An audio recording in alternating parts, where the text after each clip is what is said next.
समय संपत्ति और शरीर सबुदिन तुम पाखरे रहिबनी हेले किंतु निज स्वभाव विचार और कर्म सबुदिन तुम सांगरे थिबो। नख बढ़िले आमे नख काटी थाउ आंगुठी को नुहे।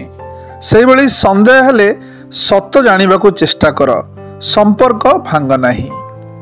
अहंकार एमिति एक वृक्ष जेउथिरे केवल विनाशर फल व्यतीत अन्य कौनसी फल फली न थाए। काहाकू अनुभव करने को दियंतु नहीं जे तुमे हृदय भांगी जाइछ, कारण लोके भंगा घर इटा मध्य नहीं जाती। आसीब भी एका जीव भी एका प्रमाणित तो हो गला।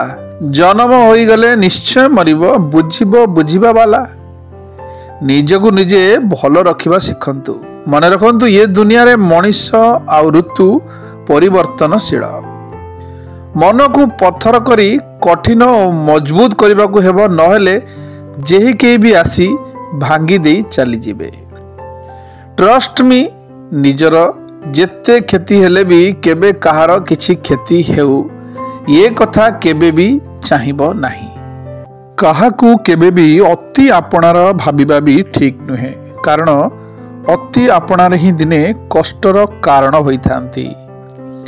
परम शत्रु जदि तुम पाखरे शरण पशिला ताहले जानि रख भविष्य से तुमर बड़ अनिष्ट करिब।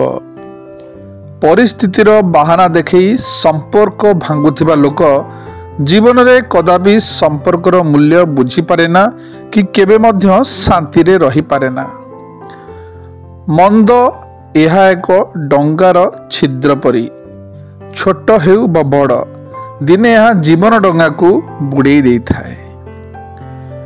आसीब भी एका जीव भी एका प्रमाणित तो हो गला। जन्म हो गले निश्चिंत मरिब बुझिब बुझिबा बाला। शिक्षा तो ज्ञान आहरण करिबार साहाय्य करिथाए, हेले व्यवहार आचरण तो परिवार सदस्य मानक ठारू मिली थाए। सुंदर देखा जाउथुबा मनीष किछि दिन पई भलो होई पारे, किंतु सुंदर हृदय थिबा मनीष एवं साहाय्यर हाथ बढ़ाई थिबा मनीष जीवन सारा भलो होई थाए। परिश्रमर रिजल्ट्स आउ समस्यार सॉल्यूशन विलंब होई पारे, किंतु निश्चिंत मिली थाए। शुभ सकाळ, दिनटी आपणकर मंगलमय हो।